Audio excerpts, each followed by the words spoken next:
Hey everyone, today we are reviewing the Turbo-Fert Fertilizer, whatever the hell it's called.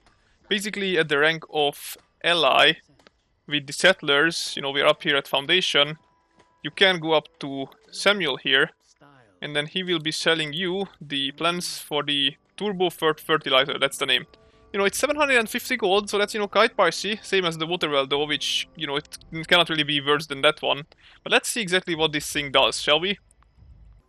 So we are back at our camp, where, as you can see, from the resources tab, you can find the Turbo-Fert Fertilizer collector, and I already placed one down there, as you can see. You can only place one at a time, and it's fairly cheap to place. It does take up a bit of a budget, but it's nothing, ridiculously bad. So once you have placed it down, it will regenerate you in about 3 minutes, one grenade, and it has a cap of 1, so once it regenerated you one there, it's no longer gonna make you another. You need to pick it up and then it's gonna create more.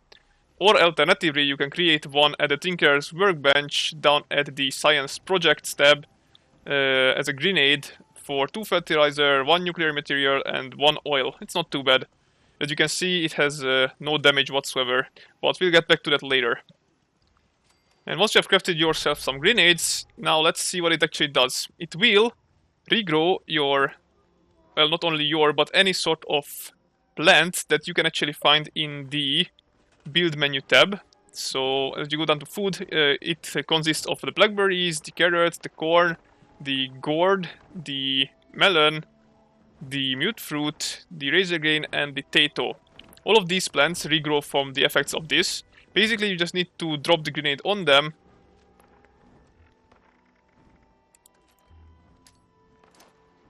Like a grenade, and as you can see, now it regrows and I can harvest it again.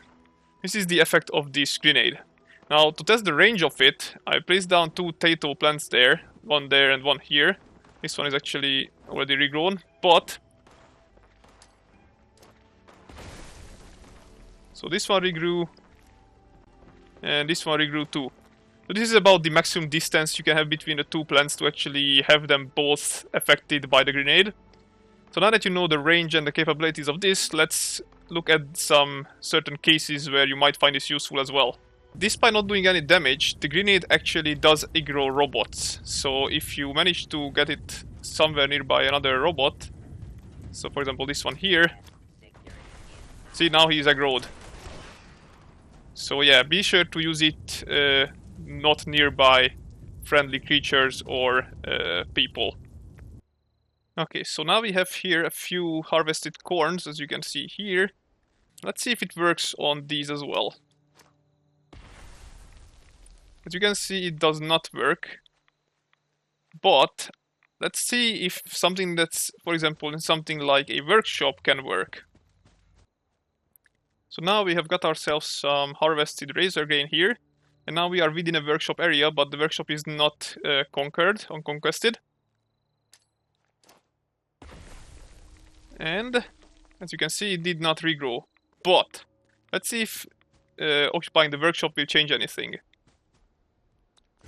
So now the workshop is ours, but before we try it on these plants, I wanna place some of my plants as well.